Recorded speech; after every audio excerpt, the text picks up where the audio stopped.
Le château de Brézé est un château du XVIe siècle situé dans le département de Maine-et-Loire, à 10 minutes de la ville de Saumur.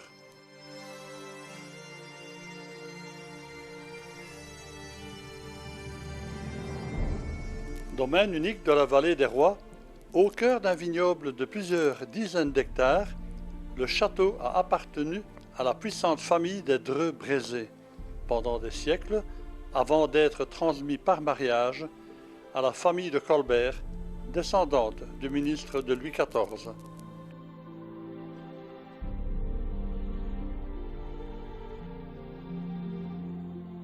Ce domaine, aujourd'hui propriété du comte Jean de Colbert, révèle une configuration défensive assez extraordinaire et emblématique au temps de la Fronde au XVIIe siècle.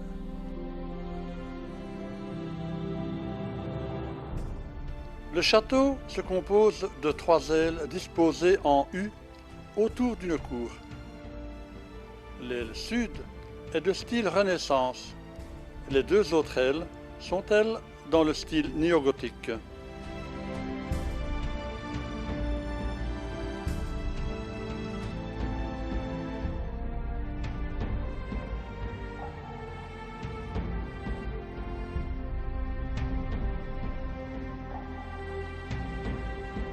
Sous le château et autour des fossés sont creusés 4 km de galeries, dont 1,5 km est ouvert au public depuis les années 2000.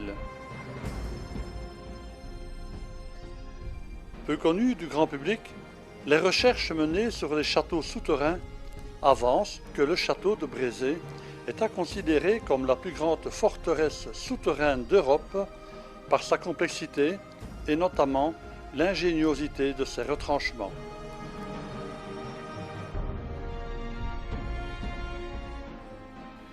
La partie la plus ancienne du réseau est la roche de Brézé, antérieure à 1063. Elle est située 9 mètres en dessous de la cour du château.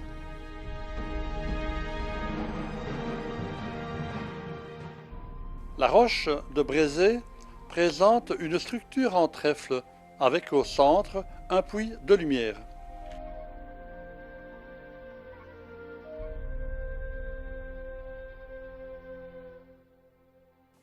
Ce souterrain refuge était équipé pour soutenir un long siège. Des silos permettaient de stocker de la nourriture.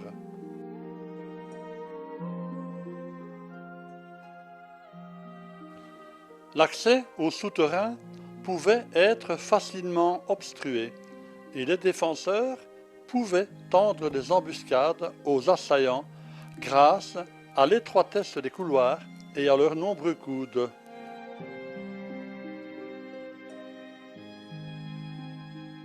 Toutes les conditions de vie pour un habitat temporaire sont réunies. Aération, réserves et silos, puis glacières complètent les constructions légères de surface qui servaient en temps de paix et durant la bonne saison.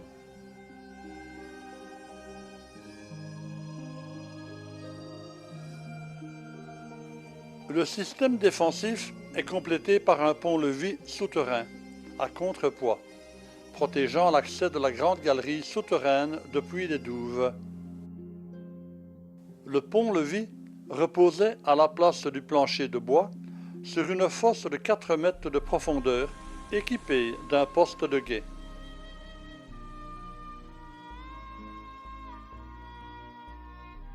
À partir de douves sèches de 18 mètres de profondeur et de 10 mètres de largeur, sans équivalent en Europe, sa singularité réside dans l'insolite réseau de 28 000 mètres carrés de cavités et tunnels creusés dans le tuffeau pour que les hommes et les animaux survivent à la rudesse du quotidien et aux batailles incessantes par un système de défense quasi paranoïaque.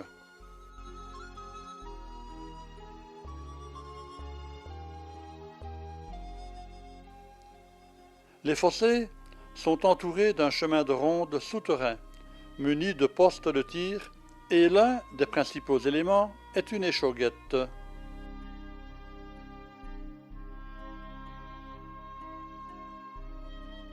Les fossés du château de Brézé ont été creusés en plusieurs étapes. Vers 1450, leur profondeur atteignait 10 à 12 mètres. Au XVIe siècle, elles atteignaient les 18 mètres.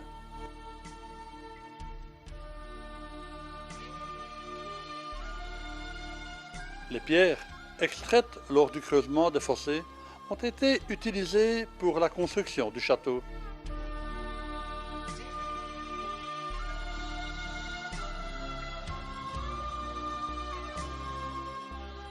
Dans la première moitié du XVIe siècle, deux seigneurs de Meillé-Brézé vont agrandir considérablement le réseau souterrain afin d'en extraire la pierre et d'y aménager d'importantes dépendances.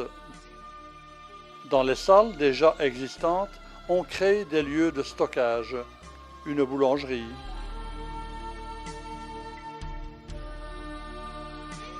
une magnanerie. D'autres parties du réseau servaient pour les écuries ainsi que pour la conservation du vin. Les 6 immenses celliers où étaient entreposées les récoltes du château témoignent de la puissance des châtelains de cette époque.